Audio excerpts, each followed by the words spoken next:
Hello, curling fans, and welcome back to another Olympic preview episode of the Broom Brothers. In case you missed it, we are previewing every single team in the Olympics leading into Milano Cortina 2026. The teams have been working for 4 years for this moment, and another person who has been working for 4 years for this moment, my partner in crime, my Broom brother in arms, Robbie Doherty. The guy with the black eye. The guy with the black eye. That's right. That's right. We are recording a bunch of these in a single day, so that is why Robbie still has the black eye. It hasn't healed. Don't worry. It's just because we recorded the last episode an hour ago. It's not because he's having problems. And it wasn't re-blackened, just for the record. It was not re-blackened. We are in the lab. We are doing a bunch of Olympic previews at once. It's a very exciting time. This episode, we are going to be talking about teams China and Italy on both the women's and men's sides of the draw. I would say lots of intrigue for both of these countries, and we are going to get into it right away. But before we do, this episode is brought to you by Goldline Curling. GoldlineCurling.com, the choice of champions. Robbie and I wearing our official Team Canada Olympic gear. I've got the crew neck on. Robbie's got the hoodie on.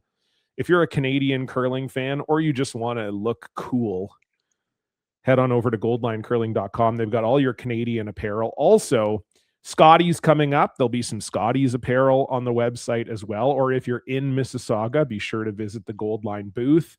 They always have tons of fun Curling Canada gear, different team gear there.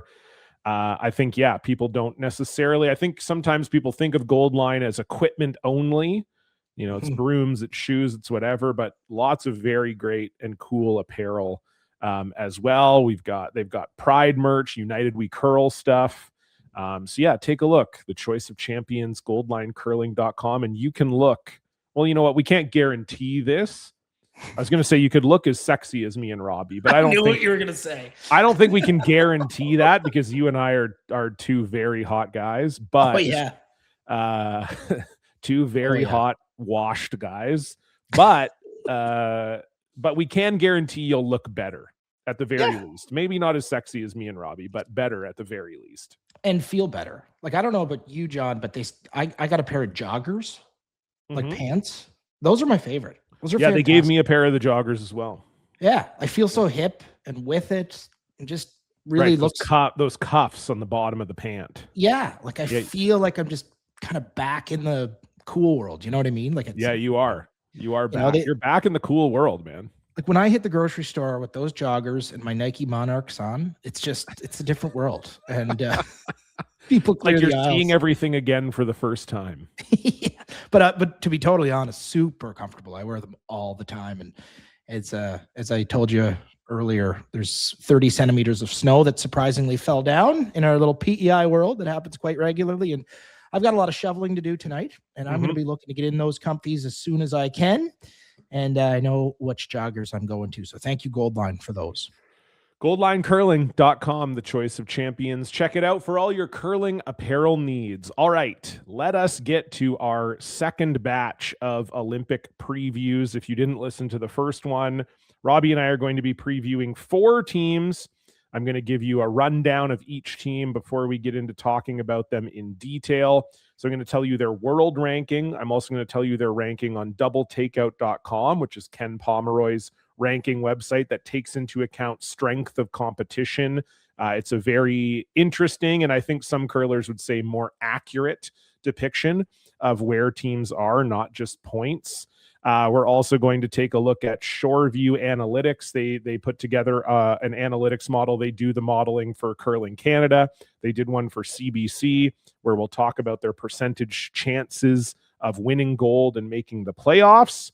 And that is, I'll give you all that information, and then Robbie and I will talk about each team individually. So we are going to start across the pond with the Chinese women's team, kind of a new team on the world scene over the last couple of years, skipped by Wang Rui, and kind of an interesting route here. Weren't even in the 2024 Worlds, but then won a bronze at last year's Worlds. And just that alone was enough points to qualify them for the Olympics directly. They are the world number 15, but for the first time, we're going to say Double Takeout likes them a lot more than the world model. Usually it's the other way around. The world model's a little too easy on a team. But in this case, maybe a little too hard because Ken Palm has them at number 8 in the world, probably off of the strength of their record against top 10 teams, which we will get into. Their record on the season, 28 wins, 20 losses. Shoreview sees them with a slight chance at winning gold, 3%, but has them at a 31.6% chance of making the playoffs. So 1 out of every 3 times Wang Rui would make the playoffs here at the Olympics. Their best result this season, I think, no brainer. They won the Pan-Continental Curling Championships, beat Rachel Homan in that final in Minnesota to do so. They also made the quarterfinals at the Canadian Open in Saskatoon just about a month ago.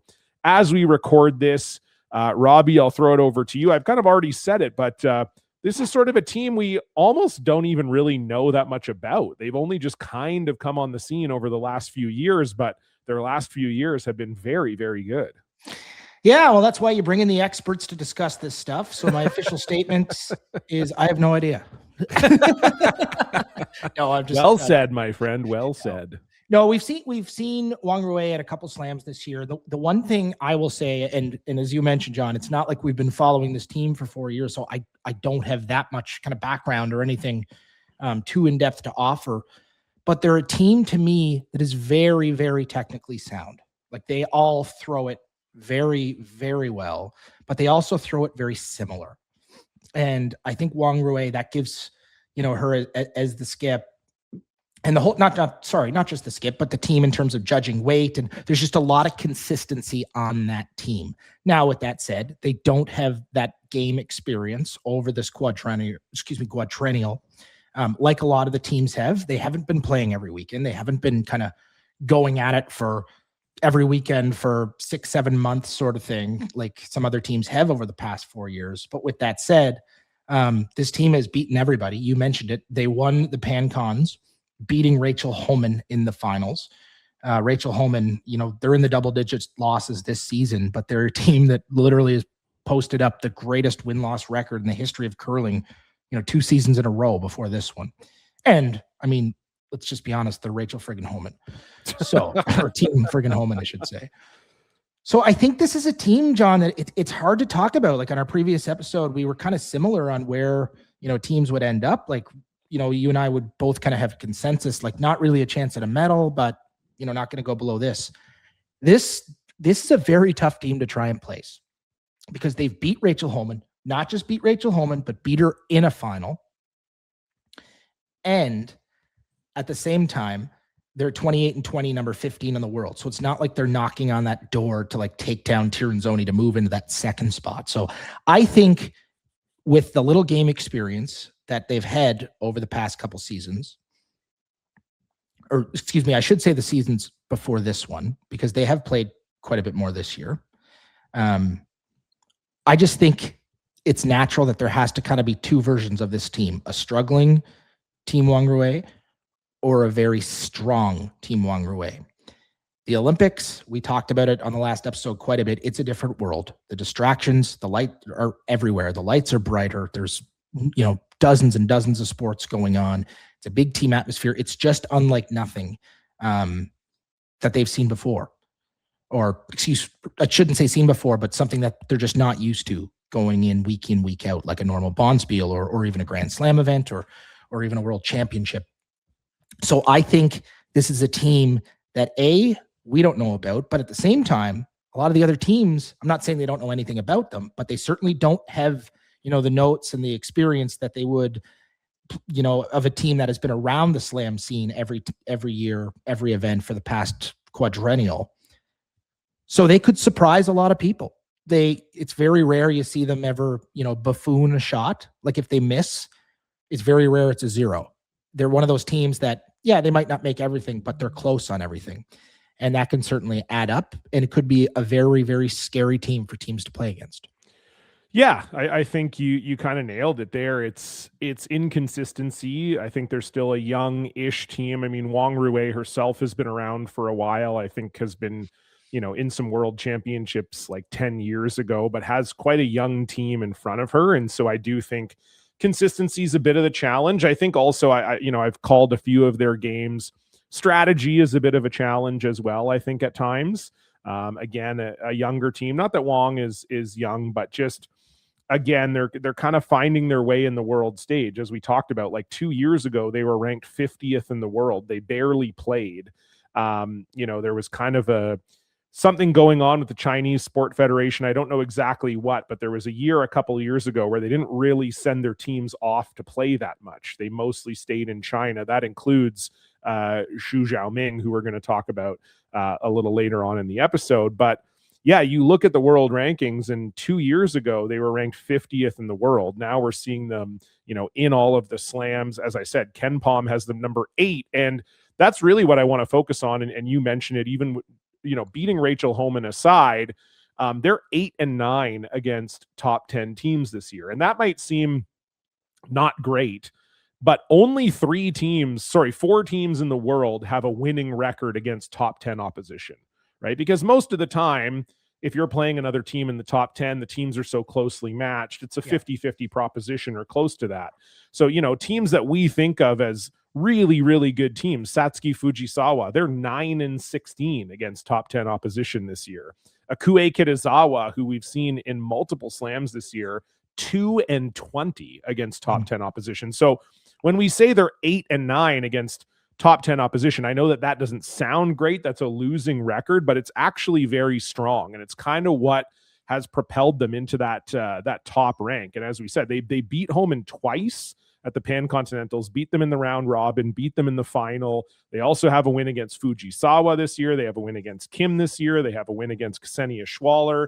So they have some big wins. And obviously when it comes to the Olympics, you're going to be playing those big teams, and you're going to want to be, those are the teams you need to beat. And they did it last year. They won bronze at the Worlds. They won some big games at that World Championships as well. So I agree with you. They're almost maybe the hardest team in the field to accurately predict what's going to happen, because it does kind of feel like there's so many possible results for them. It's like they're hard to get a grasp on, I think. They kind of remind me of like one of Rocky's opponents, like Rocky Balboa in the Rocky movies. Yeah. The movie starts, Rocky's kind of on top doing his thing, and then all of a sudden there's this kind of villain that just comes out of, not a villain, but another fighter who comes out of nowhere and is really, really good, and they're ready to go. And you don't know what to expect from them. So they could kind of play that role where we have these expectations of these teams, the Tiranzonis, the Homies, the Tiranzonis, the Homans, Tiranzonis and the Honies. That could have been a lot worse, by the way. Yeah, for the sure. Tiranzonis, the Homans, the Hasselbergs, who you just expect to see somewhere on that podium. And you just don't have that expectation with this team. But with that said, they're really freaking good. They've won a championship at the Pan Cons. Who knows? They're capable of beating anybody. So it's going to be an interesting one. And I agree 100% with what you said, John, where this is one of the toughest teams on both sides of the ledger, men's and women's, to predict. Yeah, I agree. And so we're going to end this off with as we do with all of our team previews, say what we think their best finish could be. So if everything goes right, what is their best possible finish? And then their worst possible finish.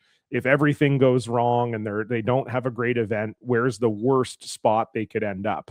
And I'll start because I think this is going to be one of the bigger spreads that we have. But I think their worst finish, I am almost tempted to say silver. I'm going to be fully honest with you. Because their worst finish? Best finish. Okay. Their worst finish is silver, and they're in the gold medal game, baby, no matter what. No, I was going to say, I know you don't drink, John, but no, what's under that desk right now? Yeah, exactly. No, sorry. I think I'm tempted to say their best finish could be silver. I mean, we saw the last Olympics, like the women's event was a bit of a gong show. The two teams that came through the OQE ended up in the gold medal game. So I'm tempted, but I'm going to say bronze. I'm going to say their best finish is bronze, which is where they were at the World Women's last year. They won the Pan Continental. They do seem to play better in a 10-end game, which is obviously what we're going to see at the Olympics. So I will say their best finish is bronze, and I don't think they'll finish last. I think they can win. I think they're going to win a couple games no matter what. So I will say their worst finish is 9th. So I think I've got a big spread there, but I think best finish bronze, worst finish 9th. Oh, listen, don't hate me. And this happened last episode too, but and fans, I'm sorry. I swear I'm not trying to do this, but I was going to say the same thing. I do see. We're allowed to agree. It's okay. I know, but it's, we're entertainers. It's all yeah. But still, it's I just see this team, and maybe this is, a lack of experience on my end from just seeing them play so much and not knowing as much about them as, I do some of the other teams in the field, or most of the other teams in the field, I should say. But I see them as a team capable of playing well enough to win a bronze medal.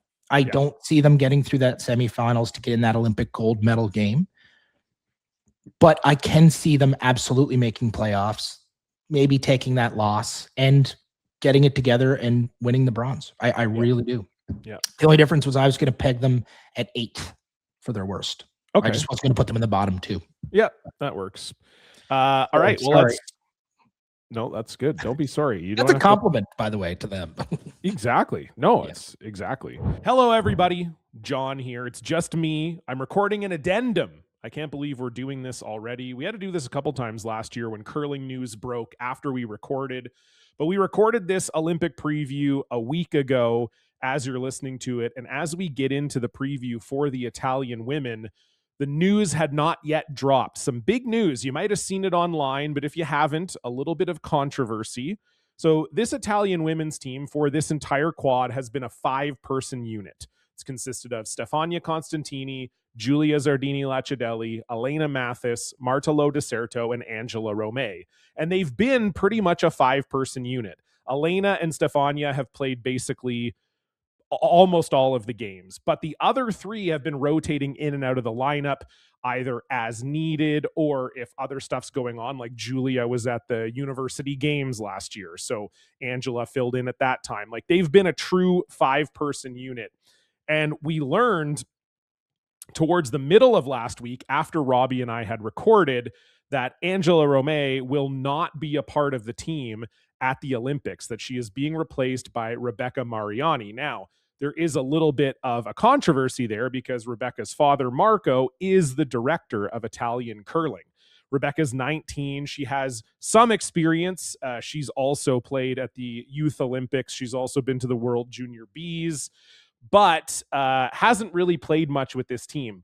Was listed as playing with them in Perth, which happened like a week ago. But other than that, hasn't really been involved in this team. So we're not really going to wade into that controversy. We'll let you kind of decide on your own how you feel about that. However, Robbie and I are not going to discuss that at all because when we recorded the episode, we were assuming, as I think most people would, that the 5-person unit that has been playing together and representing Italy for the last quad was going to be the representatives at their home Olympics in Milano Cortina. Angela did quite a few interviews, so you can search those out online. She's obviously very unhappy, probably pretty understandable. The justification from Italian curling was that Rebecca can play all 4 positions, whereas Angela really only plays second.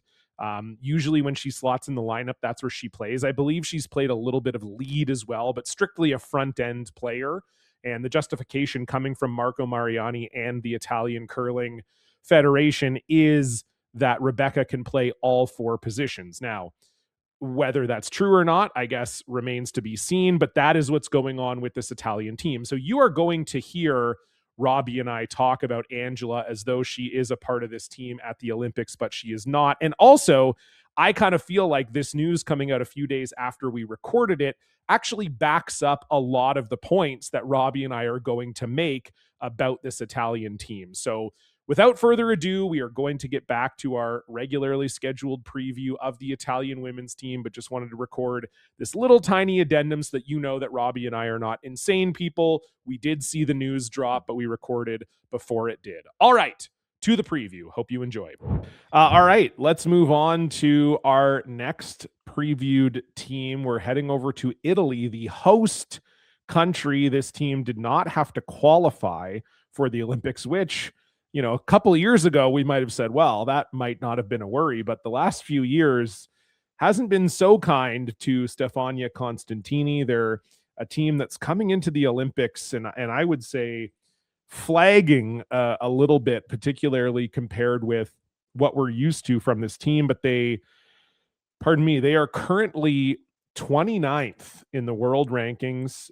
Ken Palm over at Double Takeout has them at 24. So he favors them just a little bit more. And that's probably off the strength of the fact that they do have wins against top 10 teams. They have 5 wins against top 10 teams this year.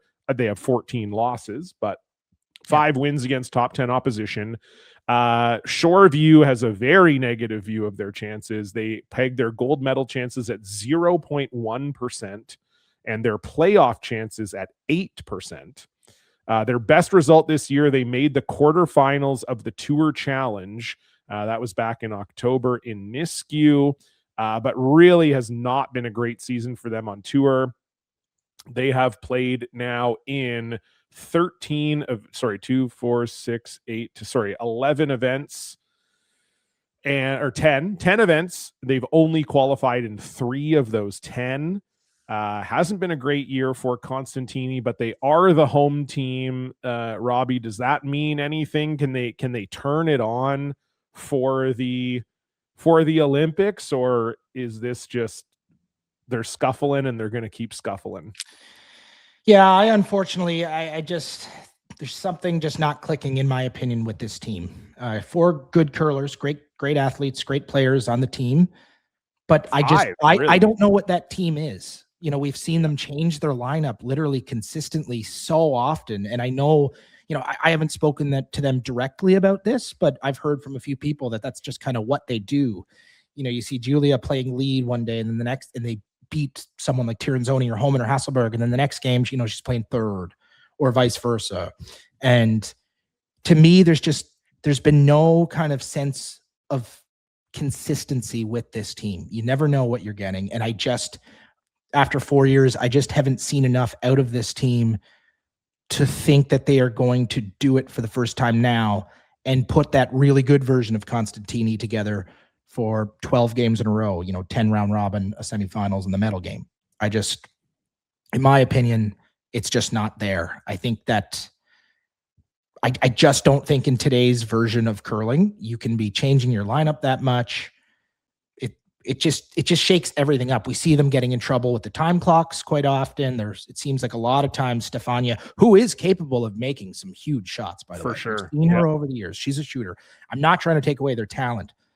But there's just, when you see a team home and you see a team Tirinzoni, Hasselberg, you see them hit the ice and they just have their systems. They get in there. They all have their role. They play their role so well. And that's what makes them so solid. Not just good, but solid. A very tough team to play against. Just haven't seen that from Constantini. We've seen some great moments from them. I'm not trying to take that away. But it just seems like they don't have that kind of system worked out where they all know their role. They all focus on it, because they're all just literally all over the place in the lineup so often. And that's my humble opinion. But I think that this close to the Olympics, it's just too little too late.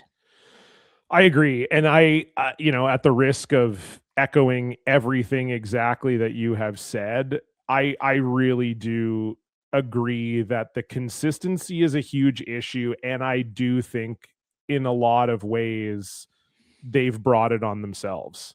I think, they really just have not had a consistent lineup. Like if you look, like, there are, and this is more on the international side, but there are teams that do have 5-person lineups and they do rotate people in and out. But you can say with confidence as a broadcaster, as someone who watches curling, that is their best lineup. Yep. Yes, they have a 5-person team, but we know what their best 4-person lineup is. And we know when we're at a Worlds or at an Olympics, that's going to be the 4 people who are playing the team. Yep. And other than Stefania skipping, I have no idea what their best lineup is. And even worse, I don't think they know either. And that is to me, a huge mistake. And I think even if you're trying to spark the team or you're trying to figure out what your best lineup is, at some point this season, they needed to drill down on that. And I kind of thought they were, because the first few events of the season, Angela Romay was not playing and was not even present, wasn't on the bench, didn't come to the slams. And I thought, okay, they've settled on this is their 4-person lineup with Julia and Elena and Marta.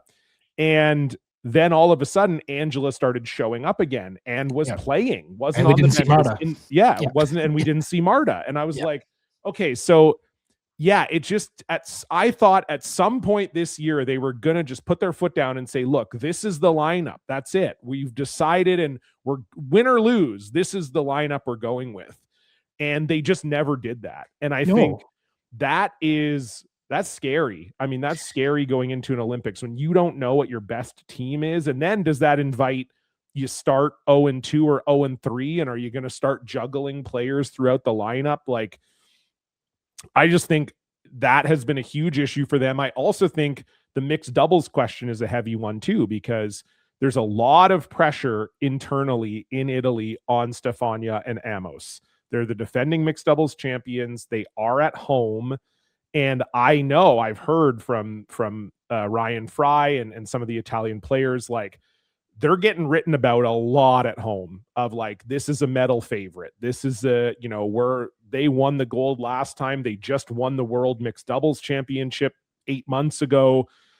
They're the team. They're a hope. They're a big time hope for us in Italy at these home Winter Olympics. And I just wonder, Stefania is definitely this team's best player. After she goes through the ringer of mixed doubles, no matter what happens, whether they repeat as gold medalists, whether they miss the playoffs, I also wonder, can she recover mentally to play 4-player curling? And so you've got both, the team's kind of inconsistent, and then your best player might be coming in at a bit of a disadvantage off of the mixed doubles tournament. It just feels like a lot of stuff stacked against them for me. Yeah, no, I totally agree with that. And, the only thing I kind of disagreed with was you had said, we don't know what the lineup, they should have that figured out by now going into the Olympics this season. But in my opinion, like, they should have had that figured out 2 years ago. Yeah, sure. Kind of went with that. Like, you see how, especially on the women's side, how the game has evolved and how good it is, compared to other generations. Like the women's game in general, in my opinion, has just climbed so much. It's so close and so good. And like, in my opinion, in 2026, you just can't afford to try and play around for that long to try and figure things out. So I echo with what you said. And I do agree with the mixed doubles comment as well. Naturally, physically and emotionally, you're going to be exhausted one way or the other, win or lose. You're just, it's mind blowing how much pressure is on these athletes at the Olympics. But on the other side, the only kind of bright thing I can kind of take out of this situation is, will it help her in a sense that she's coming in, she has an event under her belt. The Olympic kind of aura has, I don't think it ever wears off, but it's maybe dampened a little bit. You're not as nervous. You're comfortable. You have experience with the ice conditions. I'm not sure if they're using the same rocks for both, but you've been out there, you've slid, simple things, the smell of the venue, what it looks like, what it feels like out there, the temperature, inconsistencies on a sheet, maybe anything that you can just use to your advantage. She will have that. So in my opinion, it could go one way or the other, but I think it's a lot easier to let fatigue take over than to let the benefits kind of outweigh that. Yeah. So I'm going to be, look, I gotta put my money where my mouth is as far as being a little bit harsh in my review of them. But I'm going to be harsh here. I think their best finish is 7th, and I think their worst finish is 10th. I just don't see them anywhere near the playoff picture. I wish it were different. They are the home team. It would be great for the sport in Italy, in Europe, if they had a good run. But yeah, they finished 4-8 at the Worlds last year. That feels about where they're at for me. They feel like a team that's going to go 2-7 in this field, 1-8, somewhere in there. So yeah, I just don't see them anywhere near the playoff picture, unfortunately. Yeah, I agree with you on one end of that spectrum. But for the best finish, I think I'm going to put them a little bit higher. I think if I think they're going to struggle early. And then I think there's a chance for them to just get comfortable, start to relax, enjoy kind of being the local team, the home country team. And maybe they'll settle in a little bit and pick up a few more wins. So I'm going to peg them at 6th as their best. And unfortunately, the worst, in my opinion, would be 10th. I do see them as a team that could potentially finish at the bottom. Yeah. All right. Now, just before we get to covering the men's team, we do want to remind you that this episode is brought to you by Goldline Curling, the choice of champions. Head on over to goldlinecurling.com. We've already talked about all their wonderful apparel off the top of the show and how sexy Robbie and I are. Robbie, you and I are also pretty sexy out on the ice with our Goldline shoes and brooms. Absolutely. And as I mentioned on the previous episode, I actually practiced yesterday for the first time since 2016. And let me tell you, I felt like $1 million out there. Yeah. Felt like I had that that 4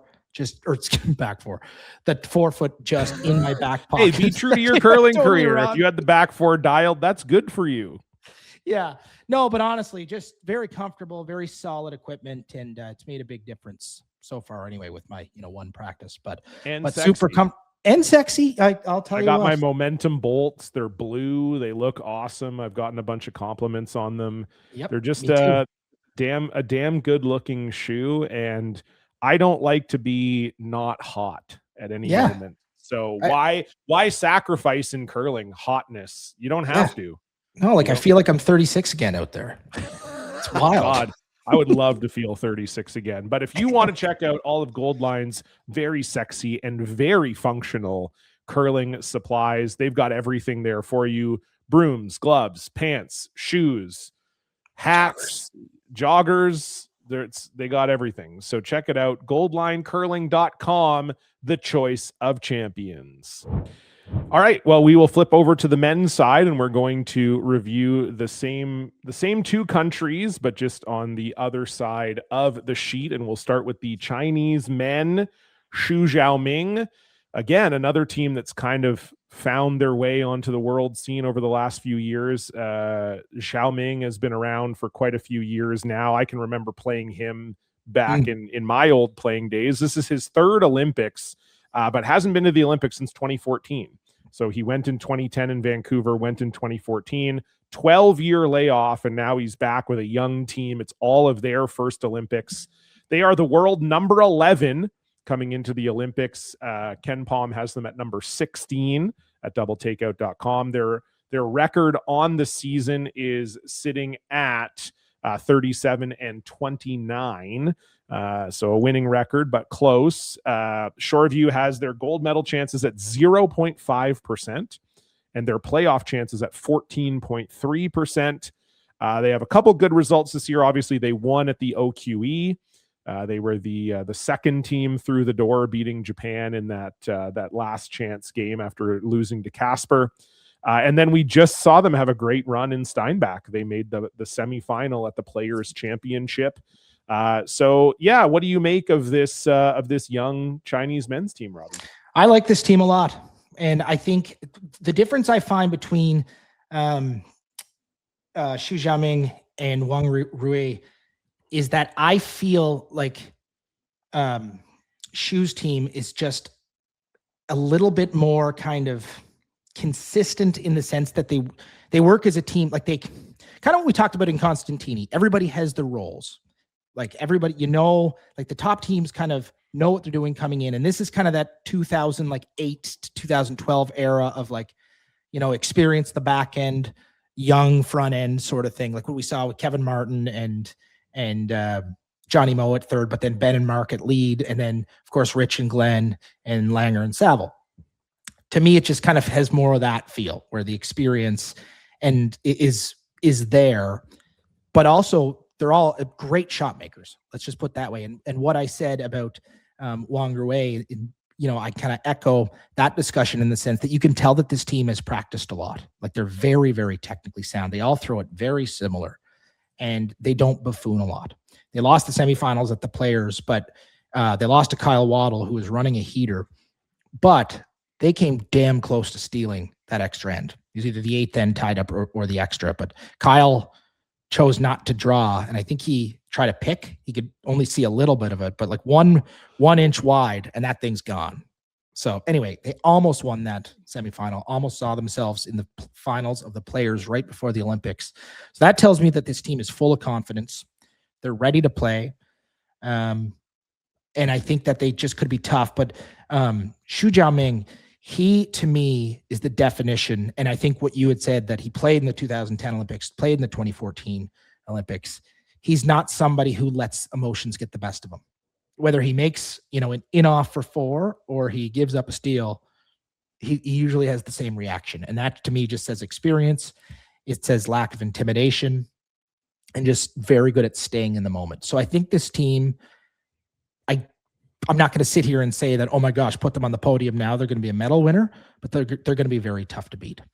Yeah, I mean, they had a good run at the World Men's last year. They lost the bronze medal game to Brad Jacobs, which is why they found themselves in the OQE. So similar to Wang Rui, had they won that bronze medal game, they would have had a direct berth to the Olympics. And yeah, I agree with you. I think it's a fun, Xu is 42, and then his middle 2 guys are 23 and 24, and then his lead is 32. So they're a young team. They're finding their way in the men's game.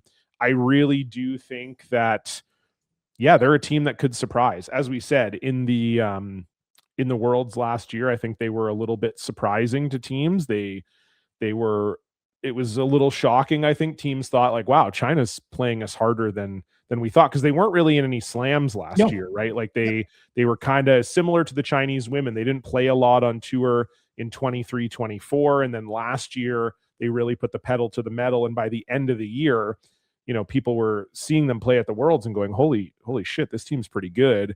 I really like the third, Fei Zhuqing. He seems to me 23 years old. He's already had a pretty good curling career. He's getting he won the World Juniors in 2023. This Chinese team also won the PanCon in 2024.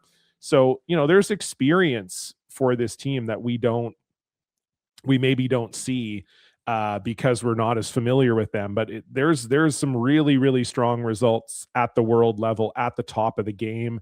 They're also a team that, as you said, like they can beat the top teams.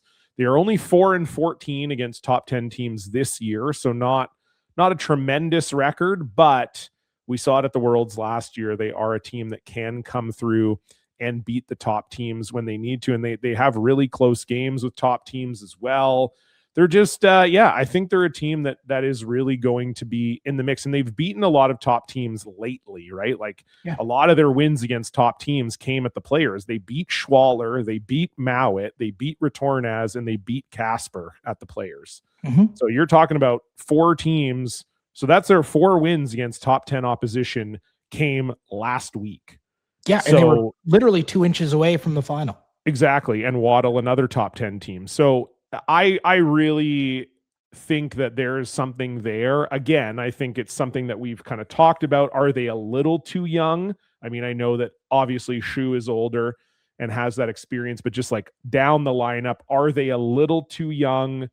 Maybe, but again, they have the potential to play spoiler for sure. Oh, 100%. And I guess spoiler is the right word, but they're a team that they're just kind of scary, if they're playing the team against the team you're cheering for, if that makes sense. Yeah. Because they're so solid. It's the same as Wang Rui. Like they just don't buffoon anything. You never, a missed draw is it stops on the T line, not top 4. Or, do you know what I mean? Like you never see that big miss out of them, or at least that I've seen. And now we haven't seen them a ton, obviously, but to me, they're just a team that one more thing. They're also very physically strong. Great brushing team. Good sweepers for sure. Very good sweepers. And I think if they get those ice conditions figured out, they are going to be a lot to deal with for a lot of the top teams who might expect to roll over them. Yeah. Agreed. So I would put, the analytics have their playoff chances at 14%. But I think that's low. I think that's a little low. And I do think, again, I think we saw them get into that bronze medal game at the Worlds last year, and then Jacobs really handled them in that bronze medal game. I think they could make the playoffs. And again, I similar to Wang Rui, don't see them winning the bronze medal game. Well, I said Wang Rui could win the bronze medal game. I don't see Shu winning that game. I think whoever they end up in the bronze medal game with is going to be a very, very tough team. So I think their best finish is 4th. I could see them making the playoffs, finding their way into the bronze medal game and losing like they did at the Worlds last year. And then their worst finish, I mean, I just think there are some weaker teams on the men's side at this Olympics coming in. And so I think I'm going to put their worst finish, I'll say 8th, but I think that's unlikely. I think they're more likely in that 5-6 range. But again, they could have a bad week and end up in 8th. But yeah, I feel like they're either a team that if they don't make the playoffs, they're right on the bubble. Yeah, I don't have them in the bronze medal game, in my opinion. I think I'm going to max them out at 5th as their best. I don't disagree with what you're saying, to be honest, but if I'm trying to kind of make predictions or really share my honest thoughts, I just don't see them quite breaking through and getting into that, excuse me, those medal games. Could it happen? Absolutely. But in my opinion, it's just not something I don't think we're going to see, but I can see them at the top, like at the very top of those non-qualifying teams. So I'm going to put them at 5th for their best. And I honestly think 7th for their worst. So you got a tight range. I do, but they're just, again, and it's same thing as we said about Wang Rui. Like we just don't know as much about them as we do some of the other or most of the other teams. So if we're going to get surprised on anything, it could be either of these Chinese teams, but very good teams. And you know, I wouldn't want to play them. Yeah, no, totally. They're going to be poised to make some noise in Milano Cortina, and I think a lot of noise will be made for the Italian men one way or the other, as the crowd in Cortina is going to be going nuts for their boys. Joel Retornaz, another curious case, as they didn't have a great year last year, but they've kind of rebounded this year a little bit. Obviously, in just 3 years ago, they won 3 slams in the same season. So they're a team that can and has done it. They're a very fascinating team to watch. They're currently world number 7. And Ken Palm has them right there as well. He's got them at 8 on doubletakeout.com's rankings. They're 41-27 on the year. Shoreview has their gold medal chances quite low, 2% chance to win the gold medal, but does like them as a playoff team, has them making the playoffs a third of the time, 30.5% chance of making the playoffs. Their best results this year, they won the KW Fall Classic, which had a very strong field, and they also made the semifinals at the Tour Challenge in Nisku. So they've had a pretty solid year on tour. It's the 4th Olympics for Joel. Obviously, this is their home Olympics. Joel had some success as like not a great team back in 2006 in Torino, but beat Brad Guju, who would go on to win the gold medal there, had some good wins there. But yeah, I find, Robbie, this Italian team, another one hard to predict. I think there's a big range here, but I'll let you give me your thoughts.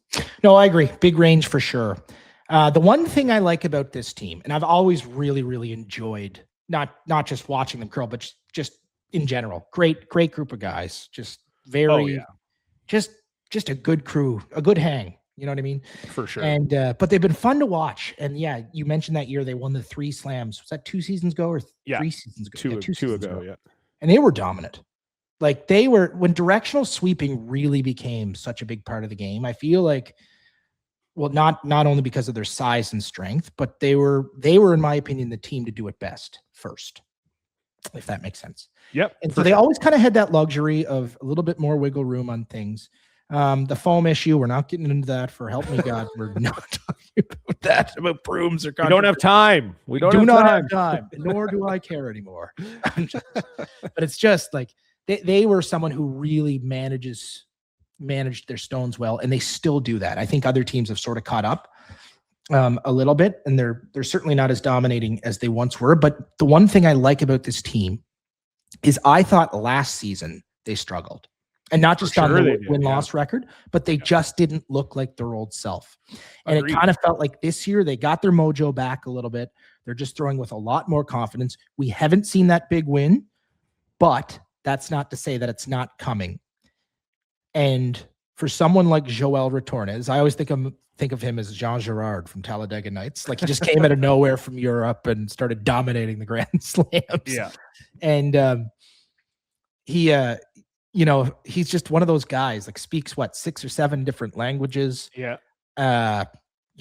Just some cool stories. I don't want to get into his personal life. Raises horses. Right. Yeah. That's just not my job to get into that right now. But he's one of those people that make that sound like he's raising horses illegally or something. No. He's just, I can't get into what he does with those horses, but no, but just like, I asked him if he had any plans for, I think it was like the summer or something. And I think he was visiting like Thailand or Vietnam or something. And I was just like, of course you are. He's like, what are you doing? I was like, well, I'm sitting in Charlottetown.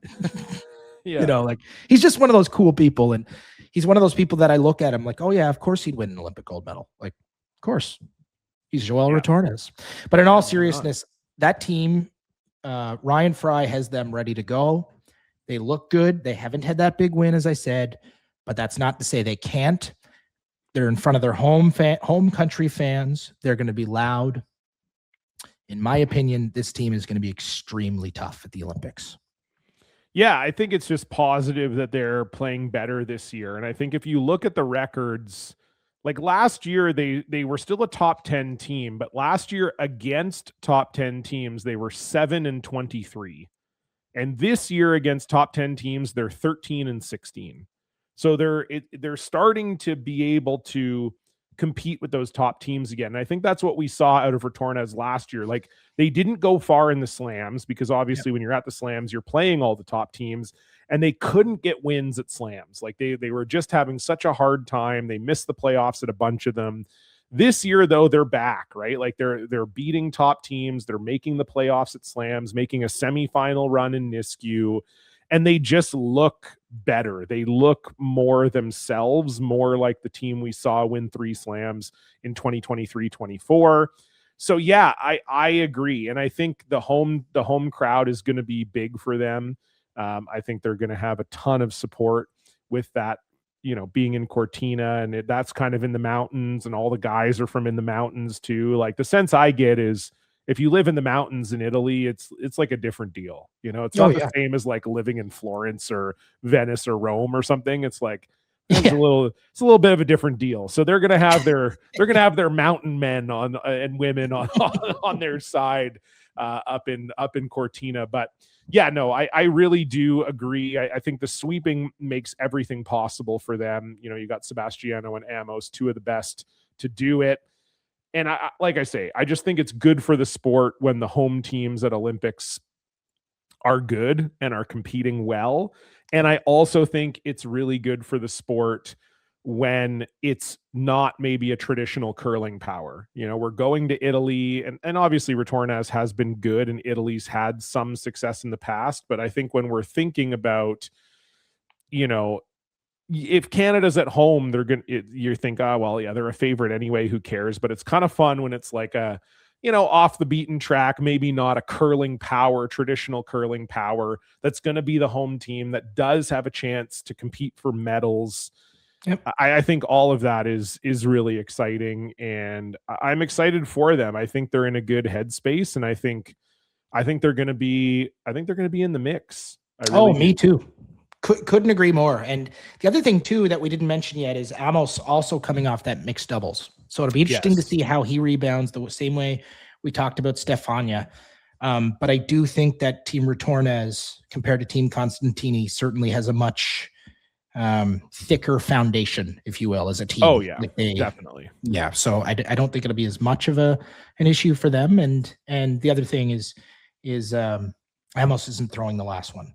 So not that matters totally, but that much, but it's extra, certainly mental pressure. So they're going to be a fun team to watch. I'd be lying if I said that part of me is not pulling for them a little bit. Just like, as you said, like the hometown country, it's always just fun when you see the hometown guys kind of get on a roll. The Kevin Martin in Canada in 2010 was so fun and so special. And anyway, they're going to be very tough.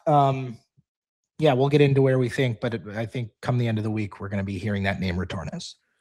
Okay, so for the first time in our previews, I am going to say that their best finish could be in the gold medal game. I don't think they're going to win gold, but I think that their best finish is silver. I think there is a potential Pyeongchang. The Garlic Girls made that Cinderella run to the gold medal game, losing that one to Anna Hasselborg. I think, and again, I'm not saying that that's likely. I do think that that's going to be tough for Team Retornaz, but I do think there is a world where everything comes together for them. Hometown crowd. They're playing their best curling. We know their best curling matches up with just about any other top team's best curling. So I think their best finish is a silver medal. However, I think their worst finish is 8th place. I think that there is definitely a world where they struggle a little bit early. Again, I think, is that likely? No. I think if they miss the playoffs, they're probably right on the bubble. They're a 5th place team, or maybe they lose the bronze medal game. Like, again, we're talking about worst possible scenario. I don't think they're going to go 0-9 and finish 10th, but is there a world where they go 2-7? Potentially. So for me, I talked about it at the start. It's a huge range, but I could see them in the gold medal game, and I could also see them missing the playoffs with gusto. Pardon the pun. Yeah. Well, I'm going to say it. For the first time, I'm going to drop a G-bomb. Wow. I think their best finish. I think this team is capable of winning the Olympic gold medal. Wow. I really do. Yeah, I think I truly believe that.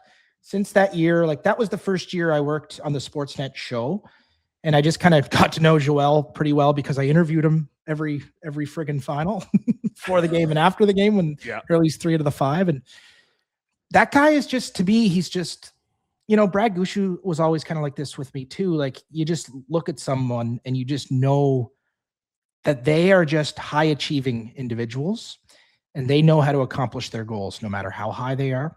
And not just, I'm not talking curling, I mean in life, like whatever they do. And Joel's was just always one of those guys to me. He's proved at the Olympics, like in 2006 you mentioned, he beat Canada on home turf, and that was when Canada was dominating. And man, like I know it's a lot tighter, tougher of a field now, but I just think that team has been wanting to tap into that, 2 seasons ago magic. And they've been close and close and close. And I just have a feeling that it might come at the Olympics. I'm not saying they're my pick to win, but I'm saying that team, in my opinion, is capable of finishing first. Love it. I'm going to be a little bit more forgiving than you are on the other end.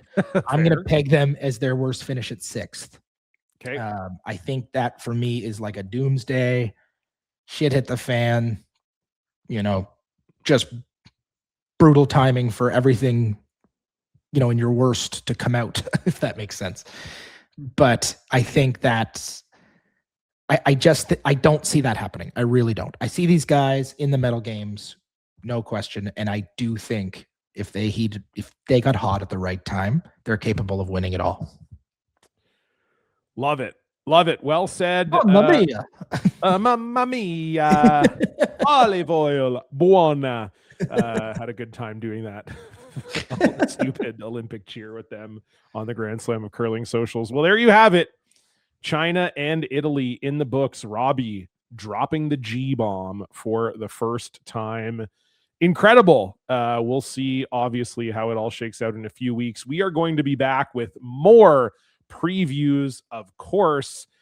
Coming up next, it's going to be the mixed doubles tournament. So we're going to step away from the 4-player game. We're not going to talk about every single mixed doubles team. Just don't have enough time to get that all in. But the mixed doubles tournament, as we know, starts right in the beginning of February.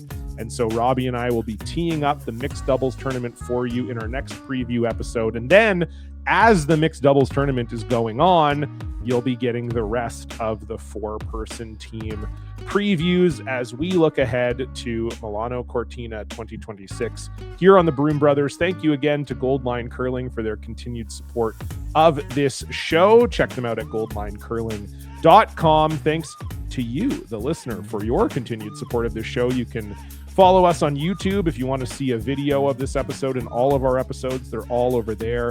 Give us a subscribe, a like, do the same thing on your podcast app. Hit us with a review, 5 stars would be tremendous if you would. That would be great for us. Helps us in all of those tasty little algorithms. And you can also follow us on all social media platforms at the Broom Brothers. Thank you so much for joining us once again, and we will see you back here very soon. Goodbye. Ciao.